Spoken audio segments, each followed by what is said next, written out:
Assalamualaikum warahmatullahi wabarakatuh. Perkenalkan, kami dari kelompok 8 yang beranggotakan Aisyah Gamawati 206121276, Siti Mahmudah 206121287, Febriana Zada Almira 206121299. Dalam video kali ini kami akan membahas mengenai penafsiran Al-Quran tentang pembangunan generasi muda. Dalam sejarah, sejak dulu bahkan sebelum Islam lahir, Allah selalu mengutus para nabi dan rasul untuk menyampaikan kebenaran di muka bumi ini. Mereka terpilih dari para pemuda yang pandai bercakap, pandai berdebat, dan berani membela hak dan identitas diri. Seperti halnya kita lihat sirah Nabi Ibrahim. Sejak kecil, beliau sudah berani bertanya dan bercakap, bahkan berdebat dengan lingkungannya demi mempertanyakan hal yang menurutnya tidak logis untuk disembah. Cerita beliau telah terekam indah dalam kitab suci umat Islam. Kita juga ingat kisah Ashabul Kahfi yang tergolong pengikut Nabi Isa alaihissalam. Mereka adalah anak-anak muda yang menolak kembali agama nenek moyang mereka, menolak menyembah selain Allah Subhanahu wa Ta'ala. Mereka bermufakat mengasingkan diri dari masyarakat dan berlindung dalam suatu gua, karena jumlah mereka relatif sedikit, yakni 7 orang di antara masyarakat penyembah berhala.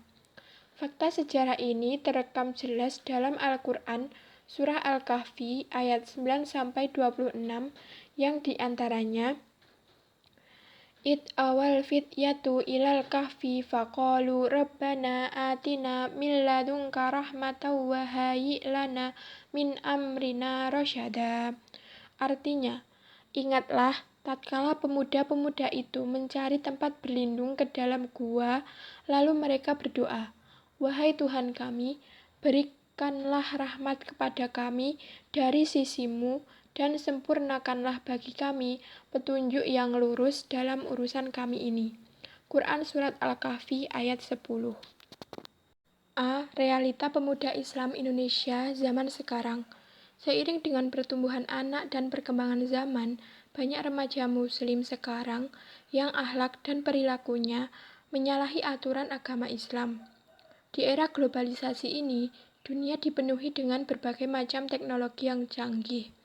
Mulai dari teknologi yang menguntungkan sampai teknologi yang dapat menjerumuskan generasi muda ke dalam jurang kehinaan. Apabila kita amati, di media sosial banyak remaja memposting foto-foto yang menampakkan auratnya sehingga mencuri pandangan dari lawan jenis. Hal tersebut banyak menimbulkan kerugian terhadap mental remaja.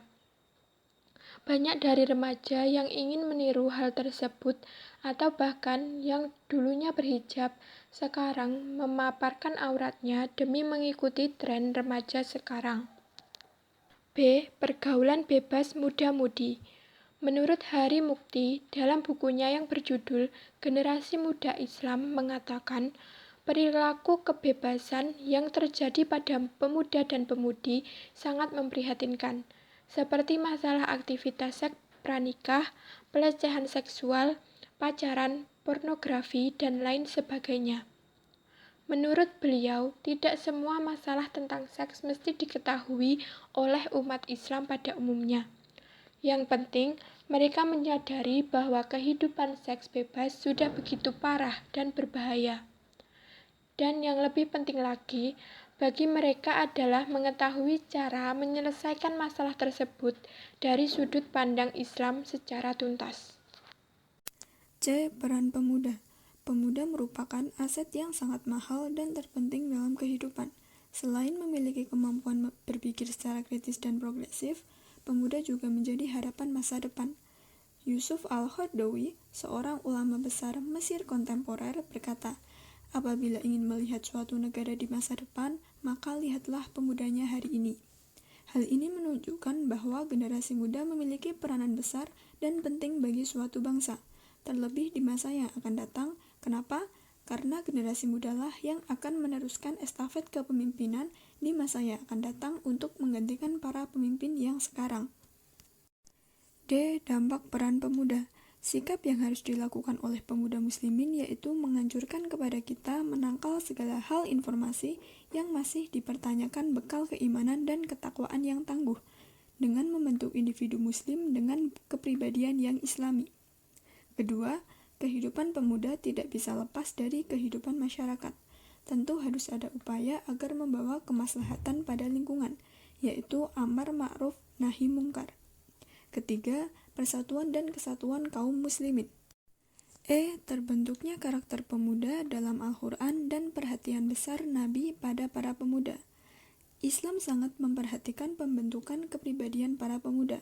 Mereka masih dalam kesucian hati. Itulah sebabnya, tatkala pertama kali Islam hadir di tengah kehidupan manusia, merekalah yang mula-mula menyambutnya. Dengan ketulusan dan kesucian hati, mereka siap membela perjuangan Rasulullah SAW dan menentang tradisi para sesepuh mereka yang sesat. F. Dunia terhadap remaja. John Kennedy mengatakan, andai disuruh perang, hanya ada 1 dari 7 remaja yang berani menghadapi musuh. Sejalan dengan itu, Rasulullah SAW mengatakan bahwa suatu saat umatnya akan cinta terhadap dunia dan takut terhadap mati. Islam sangat memperhatikan persoalan kepemudaan. Hal ini dapat dilihat dalam setiap pertemuan para cendekiawan muslim, permasalahan pemuda senantiasa dibahas. Misalnya dalam muktamar yang diselenggarakan oleh Rabitatul Alam Islami di Kairo. G. Pemuda dalam as-sunnah. Ada sebuah hadis yang berbunyi, telah menceritakan kepada kami Ali bin Muhammad berkata, telah menceritakan kepada kami Waqi berkata, telah menceritakan kepada kami Muhammad bin Najih ia thiqah, dari Abu Imran al-Jauni, dari Jundub bin Abdullah ia berkata, ketika kami bersama Nabi SAW, pada saat itu kami merupakan sosok pemuda-pemuda yang kuat. Kami belajar iman sebelum mempelajari Al-Quran. Kemudian kami mempelajari Al-Quran. Maka dengan begitu bertambahlah keimanan kami. Dalam hadis ini dijelaskan peran seorang pemuda yang memiliki ketangguhan dan semangat yang tinggi dalam belajar. Suatu generasi mempelajari Al-Quran, berpikir itu wajib, merenung adalah ibadah, mencari ilmu adalah jihad, dan bersikap statis adalah tradisi kuno. Terima kasih kepada teman-teman yang sudah meluangkan waktunya untuk menonton video kami. Sekian presentasi dari kelompok kami. Apabila ada kurang dan lebihnya, kami mohon maaf. Sekian, wassalamualaikum warahmatullahi wabarakatuh.